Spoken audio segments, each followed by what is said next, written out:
Parte yun eh, di ba? Ramdam mo yung kalikasan. Pag gumagalaw yung tubig, gumagalaw ka rin. Kapag mainit, napapasok ka. Kapag umuulan, nababasa ka. Yun eh. Yun ang totoong karanasan.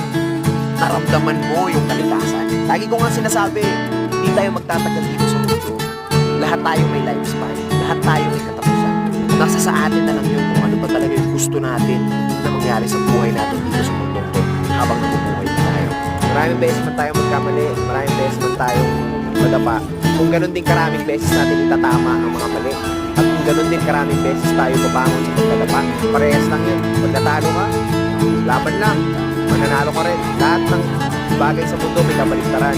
May gabi, may umaga. May maulan, may mainit. May malalim, may mababaw. May mahina, may malakas. May itim, may puti. May babae, may lalaki. May tao, may hayop. Kaya kung may negatibo, may positibo. Titingin ka ba doon sa makakasama sa'yo? O titingin ka doon sa makakabuti sa'yo?